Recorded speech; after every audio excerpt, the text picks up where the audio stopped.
संतोष सबसे बड़ा धन है, वफादारी सबसे बड़ा संबंध है और स्वास्थ्य सबसे बड़ा उपहार है। आपको अगर मोक्ष पाना है तो खुद ही मेहनत करनी होगी, दूसरों पर निर्भर मत रहिए। नमस्कार दोस्तों, स्वागत है आपका हमारे YouTube चैनल समय यात्रा में। तो चलिए वीडियो को शुरू करते हैं। बुद्ध के हजारों शिष्य थे। जब उनका कोई शिष्य बुद्धत्व को प्राप्त हो जाता, वो उसे किसी एक दिशा में भेजकर वहां के लोगों को जागरूक करने और ज्ञान देने के लिए जाने की आज्ञा देते थे। बुद्ध का एक शिष्य बुद्ध के सानिध्य में 6 वर्षों से था। वह एक दिन महात्मा बुद्ध के पास आया और बुद्ध से कहा, हे बुद्ध, मुझे आपके पास रहते 6 साल हो गए। मेरे बाद कितने शिष्य आए, उन्हें आपने इस बीच किसी एक दिशा में ज्ञान देने के लिए भेजा, लेकिन मुझे अभी तक नहीं भेजा। क्या मुझे अभी तक बुद्धत्व प्राप्त नहीं हुआ?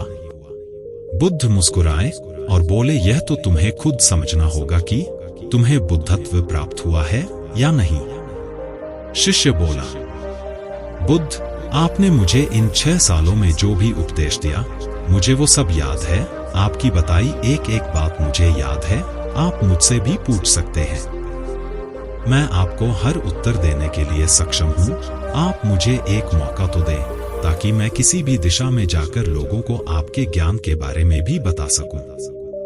बुद्ध ने कहा, ज्ञान की बातों को याद रखने से कुछ नहीं होता, जब तक आप उसे अपने आचरण में न लाओ। जब तक आप किसी भी चीज को अपने आचरण में नहीं लाओगे, तब तक आप दूसरों को नहीं कह सकते कि वो उसे अपने आचरण में लेकर आए। शिष्य ने कहा, जो भी हो, कृपया आप मुझे एक मौका दें। आप मुझ पर भरोसा रखें, मैं सभी को अपने ज्ञान से प्रभावित कर सकता हूँ।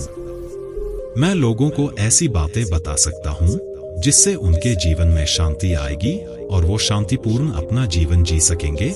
बुद्ध ने कहा, अभी तुम तैयार नहीं हो। जब तुम तैयार हो जाओगे, मैं तुम्हें खुद सही मार्ग पर जाने के लिए कहूँगा। शिष्य ने कहा, क्यों बुद्ध, आपने मुझे इन 6 वर्षों में इतना भी ज्ञान नहीं दिया जिससे मैं लोगों को प्रभावित कर सकूं? बुद्ध ने कहा, ठीक है, तुम पूर्व दिशा की तरफ जाओ। वहां तुम्हें एक गांव मिलेगा, उससे तुम भिक्षा मांग कर लाओ और वहां के लोगों को अपने ज्ञान से मदद करना। कल सुबह तुम वहां अकेले जाना और शाम को आकर मुझे बताना तुमने कैसे वहां के लोगों की मदद की। वह शिष्य यह सब सुनकर बेहद खुश हो गया और बुद्ध का आशीर्वाद लेकर चला गया। और वह रात भर ज्ञान समेटता रहा और मन ही मन सोच रहा था कि मैं कल ऐसे ज्ञान की छाप छोड़ दूंगा कि वहां के लोगों के साथ बुद्ध भी मुझसे प्रभावित हो जाएंगे। सुबह उठकर महात्मा बुद्ध को प्रणाम करने गया। उन्हें प्रणाम कर वह पूर्व की तरफ निकल गया। शाम को जब वह वापस आया तो बुद्ध ने देखा कि उस शिष्य के माथे पर चोट लगी है और खून बह रहा है। बुद्ध ने उसे पट्टी की और पूछा, तुम्हें यह चोट कैसे लगी?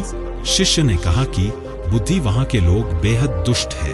बुद्ध, आप मुझे दूसरी जगह भेजे जहां के लोगों में बुद्धि हो, इस तरह ना हो। बुद्ध उसकी बात सुनकर मुस्कुराए और बोले कि अगर तुम्हें दूसरे गांव में भी ऐसे ही लोग मिल जाए, तुम क्या करोगे? शिष्य ने कहा, बुद्ध, ऐसे लोगों को कोई ज्ञान नहीं दे सकता। वह लोग अज्ञानी हैं, उन्हें कौन समझाए? बुद्ध ने कहा, वह लोग अज्ञानी नहीं बल्कि ज्ञानी हैं। उनके पास बहुत बुद्धि है, परंतु उनके पास खुद का ज्ञान है। अब अगर तुम किसी दूसरे के ज्ञान को चोट पहुंचा आओगे तो वह कुछ तो कहेंगे ही। तुम्हें ऐसे लोग हर जगह मिलेंगे, तब तुम अपना ज्ञान उन्हें कैसे दोगे? बुद्ध ने शिष्य को कहा कि आज तुम आराम करो, कल शाम को मेरे पास आना। शिष्य बुद्ध को प्रणाम करके चला गया। अगली शाम जब वह वापस बुद्ध के पास आया, तब वहां एक और बुद्ध का शिष्य मौजूद था।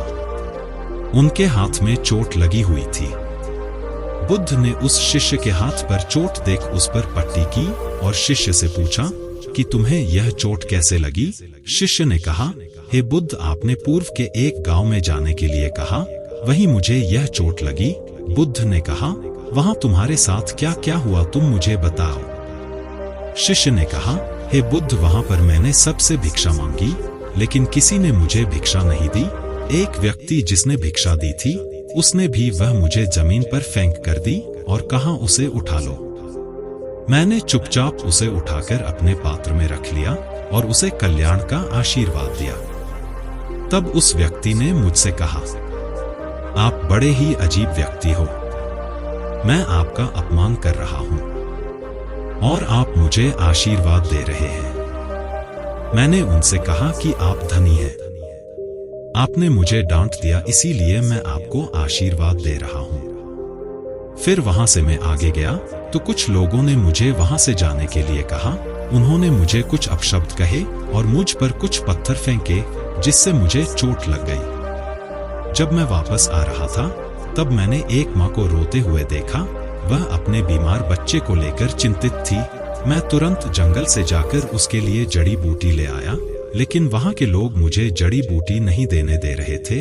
फिर मैंने उनसे विनती की, मुझे उस बच्चे का इलाज करने दें, उसके बाद वह जैसा कहेंगे मैं ठीक वैसा ही करूंगा। फिर जिस व्यक्ति ने मुझे भिक्षा दी थी उसने गांव वालों को समझाया। तब उन्होंने मुझे उस बच्चे को जड़ी बूटी लगाने दी। उसके बाद वह बच्चा ठीक हो गया। फिर गांव वालों ने मुझसे अपने किए गए अभद्र व्यवहार के लिए क्षमा मांगी और मुझे धन्यवाद कहा। फिर मैं वहां से वापस आ गया। बुद्ध आपसे विनती है, उस गांव के लोग बहुत भोले भाले और सीधे हैं। क्या मैं रोज उसी गांव में जाकर भिक्षा मांग सकता हूं? ये सभी बात वह पहला शिष्य भी सुन रहा था। उसने यह सुनते ही बुद्ध के चरणों में गिरकर कहा कि हे बुद्ध, मैं समझ गया हूं कि अभी मैं उस लायक नहीं हुआ कि दूसरों को ज्ञान दे सकूं। बुद्ध ने कहा, हमें बाहर वैसे ही लोग दिखाई देते हैं। जब तक हम स्वयं को नहीं बदलते तब तक हम किसी को भी नहीं बदल सकते। खुद में परिवर्तन करना बेहद जरूरी है। कोई भी बात बताने से पहले उसे आचरण में लाना बेहद जरूरी है, क्योंकि आचरण में लाई हुई चीज को बताना समझाना बहुत आसान होता है और उसे लोग बेहद आसानी से अच्छे से समझ पाते हैं।